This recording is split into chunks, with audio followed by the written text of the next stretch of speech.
El objetivo de la lucha libre profesional es golpear al oponente y ganar combates, y eso está bien cuando todo es kayfabe. Lo sorprendente es que, en raras ocasiones, los luchadores golpean a sus oponentes intencionadamente. Suena demasiado loco para ser verdad, ¿verdad? Quédate con nosotros en este vídeo mientras te llevamos a través de los luchadores de la WWE que intencionadamente dañan a sus oponentes de verdad. Entrando de lleno en nuestra lista de golpeadores de oponentes, tenemos a Brock Lesnar.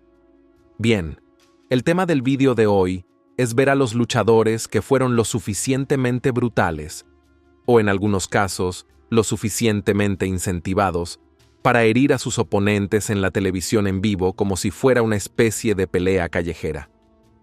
Ahora, si tuvieras que adivinar al azar cualquier luchador de la WWE, pasado o presente, que tendría las agallas para hacer algo tan salvaje, Brock Lesnar tiene que ser un tipo que viene a la mente. Y no es solo porque se llame la Beast Incarnate. Tiene más que ver con el hecho de que Lesnar tiene la condición física y el entrenamiento de combate de un personaje de cómic. Este tipo se alistó en la Guardia Nacional del Ejército de los Estados Unidos a los 17 años, ha trabajado en una obra de construcción, ha sido fichado por un equipo de la NFL y ha sido entrenado en artes marciales mixtas por Greg Nelson y el legendario Eric Paulson. Lesnar también ha trabajado en la UFC, que es muy parecida a la lucha libre profesional, pero con menos kayfabe, y durante su tiempo allí ganó múltiples campeonatos, incluido el de campeón unificado de los pesos pesados de la UFC. Para obtener más información sobre lo increíblemente entrenado que está Brock Lesnar, puede que quieras ver nuestro vídeo sobre los luchadores de la WWE, que son realmente temidos en la vida real. Por ahora, sin embargo, una cosa está clara, y es el hecho de que este tipo definitivamente tiene lo que se necesita para hacer frente a la mayoría de los chicos en una pelea real. Coincidentemente, el tipo que Lesnar terminó lastimando es el único tipo que probablemente no sería capaz de enfrentar en un 1 contra 1. Braun Strowman. Y antes de que lo pongas a debate, Strowman no es solo un tipo grande. Al igual que Brock, tiene experiencia en algunos trabajos muy exigentes físicamente, como ser mecánico, y llegó tan lejos como el draft de la NFL. Además, Braun Strowman también es un atleta de fuerza profesional que ha ganado múltiples competiciones de strongman e incluso ha representado a los Estados Unidos en algunas de esas competiciones. Así que cuando se trata de lastimarse unos a otros intencionalmente, realmente podría oscilar en ambos sentidos con estos chicos, y el resultado final podría ser realmente sangriento. Pero afortunadamente, esos no fueron los términos cuando se enfrentaron en el Royal Rumble 2018. En cambio, en esta noche, Brock Lesnar solo lastimó a su oponente intencionalmente porque él lo había lastimado. Admitámoslo por error. Así es. Durante este combate de triple amenaza por el campeonato universal, Strowman tenía como objetivo golpear a Lesnar en la cara, pero terminó golpeando a la bestia encarnada con su rodilla. Si alguna vez has sido golpeado con una rodilla en cualquier parte de tu cuerpo, sabrás que no es una sensación agradable. Normalmente, uno esperaría que un hombre con el físico y la experiencia de Lesnar fuera inquebrantable, pero teniendo en cuenta que Strowman es un ser humano bastante amenazante, solo se puede imaginar lo doloroso que fue su rodillazo en la cara de Lesnar. En lugar de actuar allí mismo y arruinar todo el espectáculo, Lesnar respondió golpeando a Strowman con un puñetazo aún más letal. Los fanáticos que veían el evento en vivo tanto en la televisión como en las gradas pudieron ver que el puñetazo era real, en parte porque Lesnar no pisó la lona para añadir ningún efecto de sonido al golpe, como los luchadores profesionales suelen hacer para vender movimientos, pero también en gran parte porque Strowman estaba en evidente dolor tan pronto como el puñetazo aterrizó. Strowman ha hablado sobre el incidente desde que ocurrió y reveló que ambos hombres se rieron de ello después, y eso lo hace genial. Pero en ese momento, estamos bastante seguros de que ambos tipos estaban demasiado doloridos para reírse de nada. En el siguiente caso de JBL y Blue Meanie, lastimarse no solo fue intencional, sino que también tuvo un trasfondo sentimental. Probablemente no tengas ni idea de quiénes son estos dos tipos, y está bien, teniendo en cuenta que no eran nombres muy conocidos en la industria de la lucha libre, al menos no durante mucho tiempo. Blue Meanie fue un luchador difícil de tomar en serio durante su paso por ECW y WWE entre 1995 y 2000. Su atuendo consistía básicamente en un crop top que dejaba al descubierto su barriga regordeta, con la cara siempre pintada de color azul, como han adivinado. Durante sus años más activos, trabajó en otras promociones como la NWA, varias promociones de circuitos independientes y, más recientemente, la AEW. El más exitoso de los dos fue JBL, que se hizo famoso durante la Attitude Era con el nombre artístico de Bradshaw.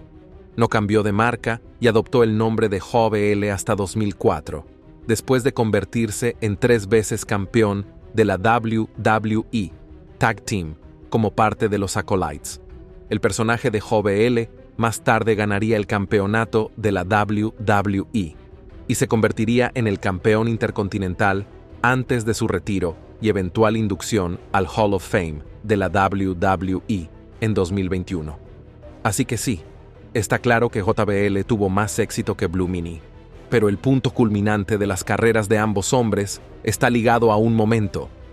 Fue la reunión de SW One Night Stand 2005 Pay-Per-View, y la tarjeta contó con algunos de los miembros originales de la SW, que incluye Blue Meanie, que en ese momento estaba trabajando en el circuito independiente. Sin embargo, cuando Meanie dejó la WWE en 2000, hizo acusaciones contra JBL, afirmando que era culpable de intimidación y novatadas. En sus palabras, ya fueran tiros en un combate o estuviéramos en un avión y él estuviera contando una historia sobre un puto gordo, sabes que se está refiriendo a ti. Meanie dijo esto en la década de 2000. Desde que había dejado la WWE, nunca tuvo que volver a enfrentarse a JBL, hasta este combate de reencuentro en 2005. El evento, que contó con la participación de varios ex luchadores de la WWE, fue bastante olvidable durante la mayor parte de la noche, hasta los minutos finales, cuando un grupo de dichos luchadores subió al ring para una pelea. Sin que Meanie lo supiera, JBL se había enterado de sus acusaciones hace años y había estado esperando para vengarse. Así que durante la pelea, de la nada, atacó a Meanie, golpeándolo con un puñado de anillos. Como era de esperar, Meanie no iba a conformarse con esto, así que comenzó a atacar a JBL también, y todo se puso tan complicado que tuvieron que ser separados, pero no antes de que la cara de Meanie estuviera toda ensangrentada. Debemos mencionar, sin embargo, que JBL también tenía su propia versión de la historia, ya que refutó las afirmaciones de ser un matón. Según él, su pelea con Meanie se originó cuando Blue Meanie le culpó de su despido y le dijo otras cosas despectivas. También afirmó que solo había atacado ligeramente a Blue Meanie en la noche de la reunión, aunque eso no es lo que muestran las cámaras. En cualquier caso, la WWE terminó pagando a Blue Meanie el doble de su salario por la noche para evitar que pusiera una demanda contra su empleado, y no se detuvieron ahí. Vince McMahon y su equipo creativo siempre tuvieron un don para sacar provecho de cualquier drama, por lo que en los meses después de esto, volvieron a contratar a Blue Meanie para que él y JBL llevaran a cabo una historia de venganza, y consiguió su venganza ganando el combate contra JBL con la ayuda de Batista y Steve Richards, que le propinó uno de los golpes de silla más brutales de la historia de la lucha libre, dejando a JBL sangrando profusamente. ¿Fue esta venganza kayfabe? Es muy probable, pero lo que importa es que Blue Meanie se vengó. Continuando, tenemos múltiples casos de un luchador que lastimó intencionalmente a sus oponentes. Su nombre es Kurt Angle. Todos sabemos cómo Kurt Angle es muy venerado en la industria de la lucha libre por su impecable habilidad, su ética de trabajo y su rendimiento general. Bueno, Si bien todo eso es cierto, hay un lado oscuro de su tiempo en la promoción de lucha libre más importante del mundo del que nadie habla. Al igual que Brock Lesnar, Kurt Angle es algo más que un artista que realiza combates de kayfabe para los aficionados. Angle es un medallista de oro olímpico que ha ganado múltiples eventos nacionales e internacionales mientras competía en los estados médicos más delicados, como luchar con el cuello roto. En pocas palabras, es uno de los mejores luchadores y gimnastas absolutos que ha tenido el mundo de la lucha libre de entretenimiento en más de 2 décadas. No hace falta decir entonces que ser tan hábil significa que Angle podría vencer a un gran porcentaje de luchadores de la WWE, que en realidad carecen de cualquier habilidad de lucha.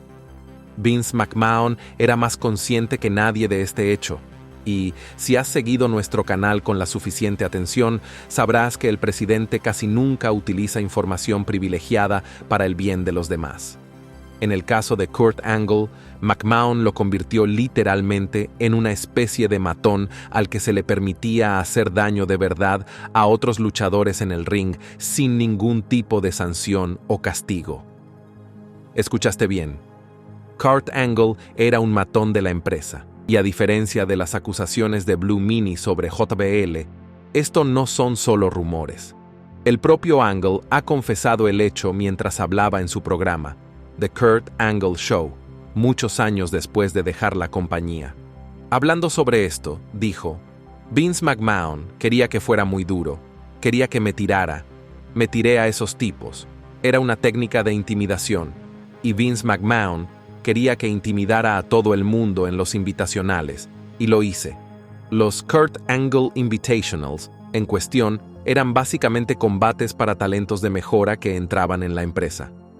Según el ex campeón de la WWE, participó en 16 de esos combates en un lapso de 8 meses entre 2004 y 2005. ¿Y adivina qué? Angle ganó 15 de esos 16 combates, lo que significa que estaba casi amañado para que todos sus oponentes perdieran, y se le permitió darles auténticas palizas. ¿Era esto una forma de juego mental para preparar a los nuevos actos para duros combates? ¿O era una especie de rito de iniciación? Es difícil de decir, pero lo que sí podemos confirmar es que algunos de los luchadores que fueron intimidados por Kurt Angle bajo las instrucciones de Vince McMahon han informado de ello.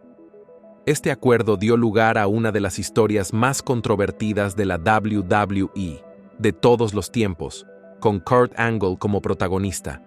Fue en 2004, durante un segmento del reality show de la WWE llamado Tough Enough.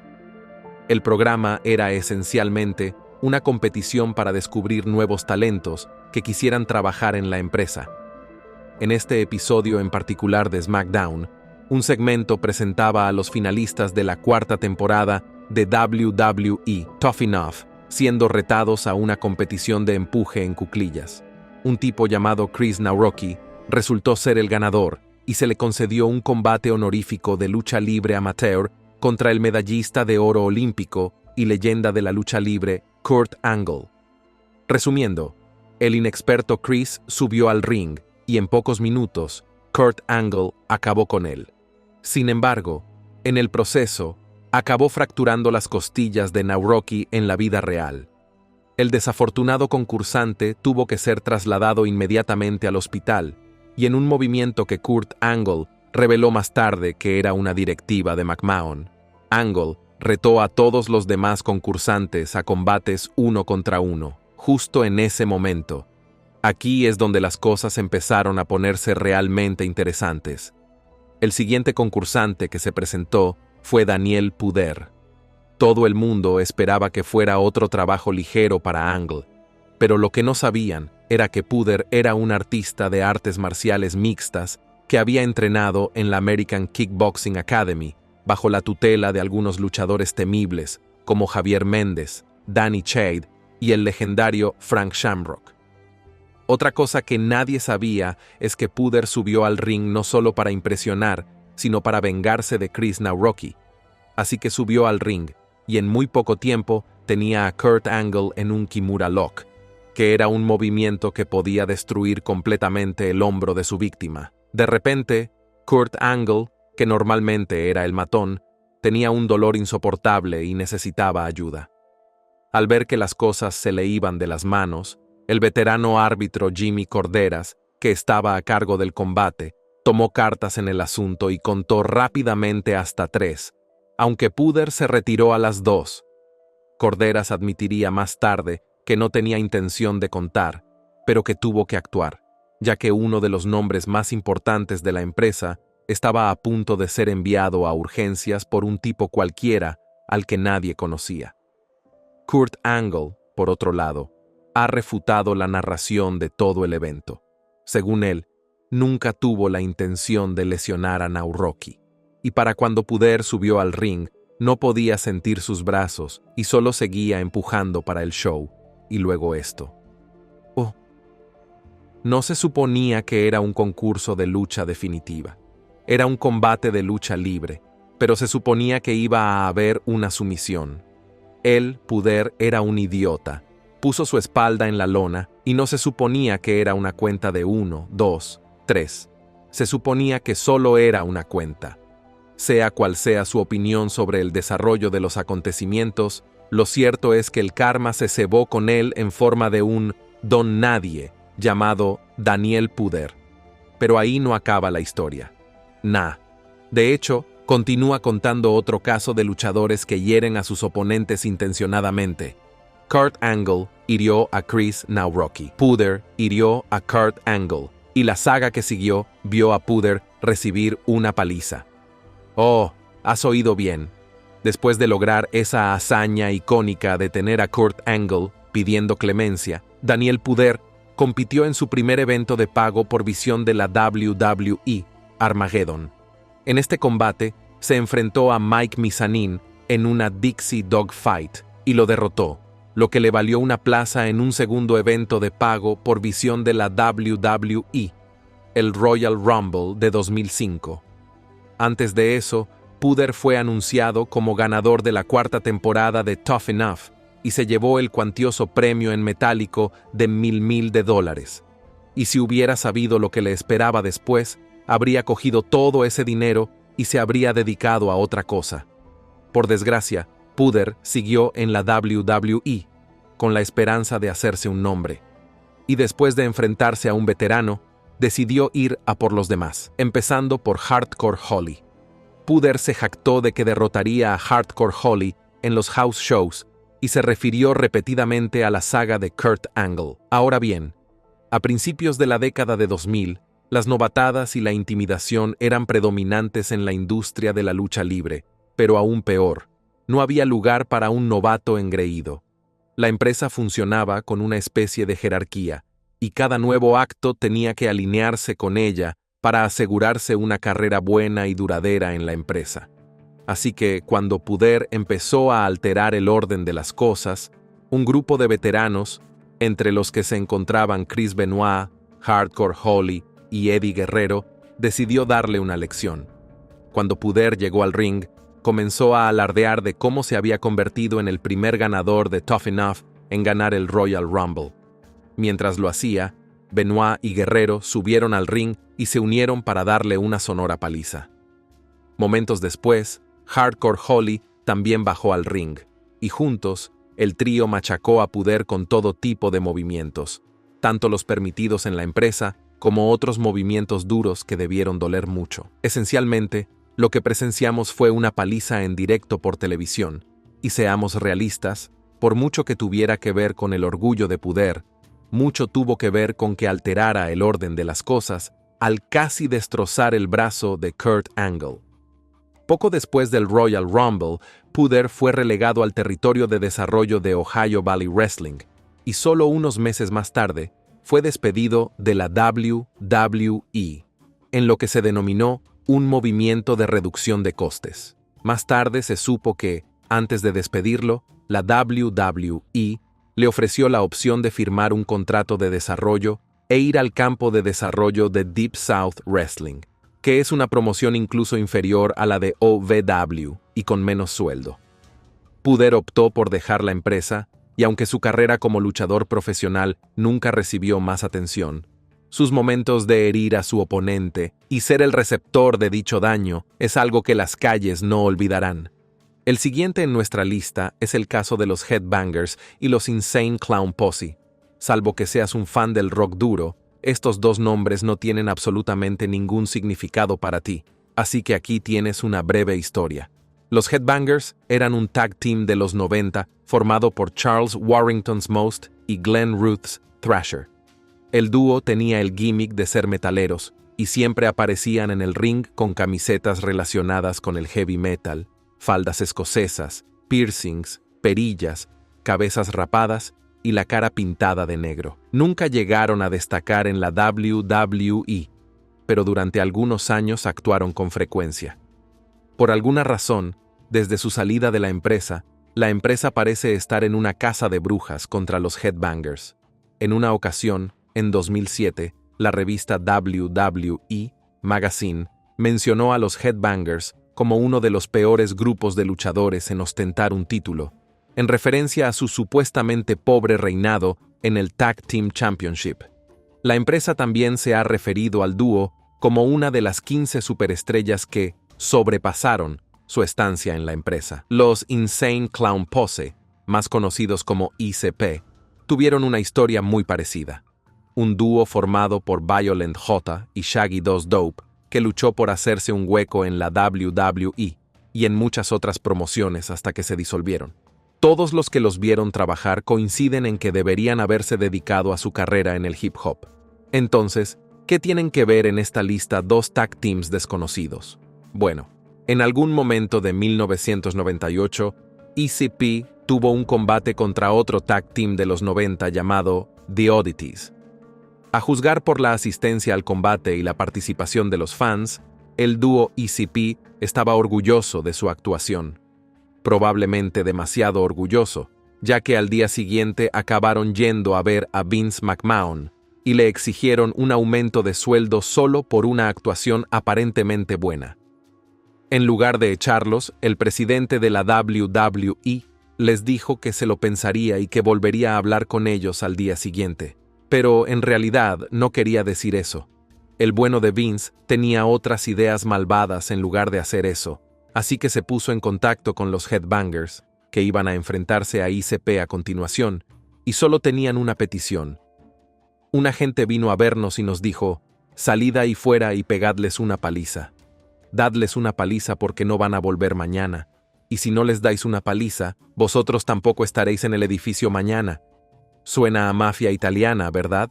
Bueno, pues ocurrió en la vida real a finales de los 90.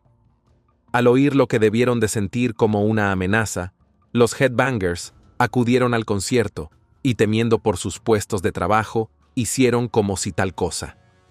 Lanzaron un montón de puñetazos y patadas reales a sus oponentes durante toda la noche. ICP fue liberado poco después, y los Headbangers mantuvieron su puesto en el roster de la empresa solo un poco más. Mosh, de los Headbangers, comentó lo sucedido cuando ambos equipos se encontraron una década después. Se nos acercaron y nos dijeron: «Me alegro mucho de veros.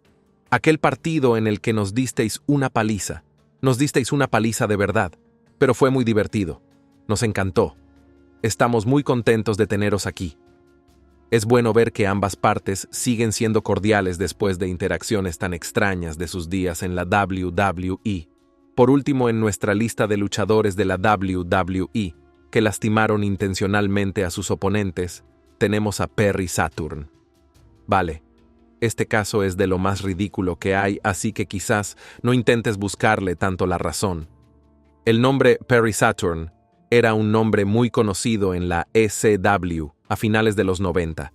Este desgarbado luchador, que era la mitad de The Eliminators junto al altanero John Cronus, había servido en el ejército de los Estados Unidos y era el protegido de Killer Kowalski. Aceptado, era muy intimidante y tenía algo que muchos hoy llamarían un estilo de lucha agresivo. Pero en aquellos tiempos, cuanto más agresivo, mejor en la industria de la lucha libre. Como parte de los Eliminators, Saturn se enfrentó a luchadores de la talla de los Dudley Boyz, y como miembro del Ravens Flock de Raven y Chris Benoit, ganó muchos títulos en la WCW. como estaba en la cima de su carrera cuando la WCW se disolvió, Perry Saturn fue uno de los primeros en participar en la historia de la invasión. Junto con Dean Malenko, Eddie Guerrero y Chris Benoit, formaron un equipo llamado The Radicals, y como solista en la WWE, se convirtió en 2 veces campeón hardcore y 1 vez campeón de Europa. Los aficionados tenían más que claro que Perry se merecía un gran empujón para convertirse en main eventer, dado lo emocionantes que eran sus combates. Por desgracia, antes de que llegara el empujón, Saturn tomó una de las decisiones más descabelladas de la historia.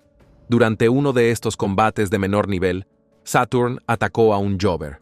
Oh, sí, realmente hizo eso. Los jobbers no son tan comunes en la industria hoy en día, pero en los años 90, ser un jobber era un papel común. Así que en esta noche de 2001, un tipo llamado Mad Dog, Mike Bell, fue puesto en el ring como el jobber. Conociendo las habilidades de Perry Saturn, el combate debería haber terminado en segundos. Sin embargo, al principio del combate, Mike Bell lanzó un torpe lanzamiento de cadera a Saturn y, accidentalmente, acabó fallando en un arrastre de brazo, lo que provocó que Saturn cayera de cabeza. Debe haber sido muy doloroso, pero hay 1.000.000 de otras maneras de manejar el dolor o la ira que Saturn hizo. Inmediatamente se puso en pie y se abalanzó sobre Mike Bell, propinándole múltiples puñetazos antes de lanzarlo a través de las cuerdas, lo que provocó que Bell cayera al suelo de cabeza. Bell fue capaz de volver a levantarse después de recibir toda esta paliza, pero adivina qué, Saturno aún no había terminado. Atacó a Bell de nuevo, levantándolo y golpeándolo contra las desprotegidas escaleras de acero fuera del ring. En este punto, era como si un ser completamente diferente se hubiera apoderado del cuerpo de Saturn, porque todo no tenía sentido. Antes de que pudiera reaccionar, estaba a punto de arrancar el cuello de Bell a través de los tensores cuando Terry Runnels intervino. Un par de otros ataques brutales siguieron antes de que finalmente inmovilizara a Bell para la cuenta. Es increíble que nadie permitiera que el combate durara tanto, ya que Saturn estaba decidido a derrotar a Mike Bell. Sorprendentemente, Saturn no fue expulsado inmediatamente. En lugar de eso, le cambiaron el gimmick y poco a poco se volvió irrelevante hasta que finalmente abandonó la empresa. Años más tarde, Perry se había arruinado por completo tras varios programas de rehabilitación de drogadictos y 4 matrimonios.